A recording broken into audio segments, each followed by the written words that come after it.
What's up, Ravens fans? It's time for this week's Ravens Mailbag, and lots of good questions this week as the Ravens are in a win-and-get-in situation to extend their season into the postseason. So let's go ahead and start things off with this first question from Drew Lagoon. He wants to know about A.J. Green. We're going to have a lot to talk about with A.J. Green today. So the first question is, will the Ravens please double A.J. Green all game? All game.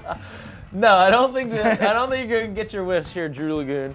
I don't think the Ravens will double A.J. Green all game, but I think that the old double A.J. will be a frequent call from Dean Pease. He even talked about, John Harbaugh talked about that with T.Y. Hilton. They had double Hilton on for a decent number of times throughout that Colts game. Now, still got 100 yards. Yeah. Sometimes doubling a receiver isn't the end-all, be-all answer.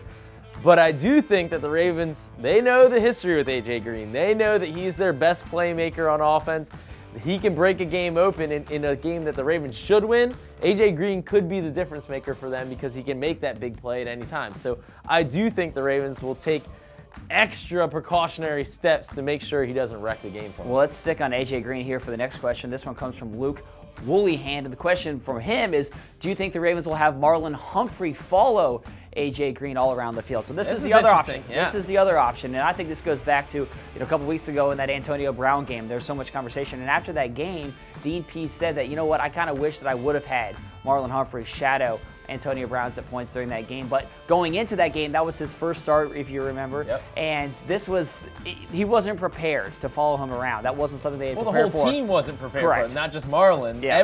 That impacts the safeties, it impacts the linebackers. It has a ripple effect when you take that strategy. So I think that the Ravens will be prepared to do that this week. Yeah.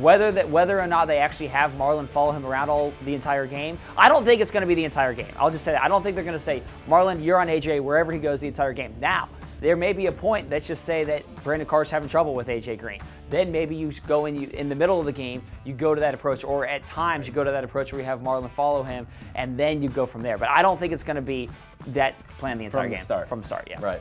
Our last question comes from Mike Franz 8. You like that one? Yeah, that's well done. The question is, should we start worrying about the lack of a pass rush the defensive line has been getting in recent weeks, mainly looking back at the Steelers and Colts games? Well, it's not just those two games. I mean, the Ravens had 2 sacks against the Colts. They only had 2 against the Browns and 3 against the Steelers. I am a little bit concerned about this pass rush right now. I think that all of us went into the season saying, all right, the Ravens drafted these 2 rookies, Tyus Bowser and Tim Williams, and they were going to come on late in the season, the 4th quarter of the season, when some of these other guys are a little banged up, they're a little tired, they're gassed, their legs are hurting.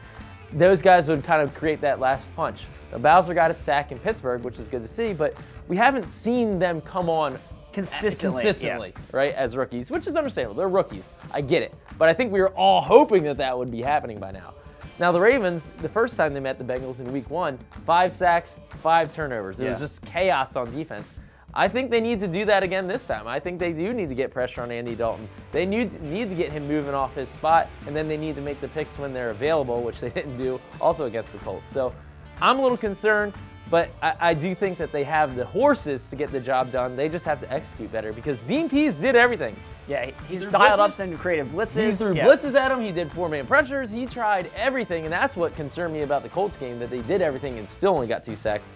But hey, at least they got them at the end of the game. Maybe they can get them at the end of the season. Yeah, exactly. So that does it for this week's edition of Ravens Mailbag. But as always, we'd love to hear from you guys. So send in those questions every single week on social media using that hashtag Ravens Mailbag. Thanks for watching, everyone. Have a great rest of your day.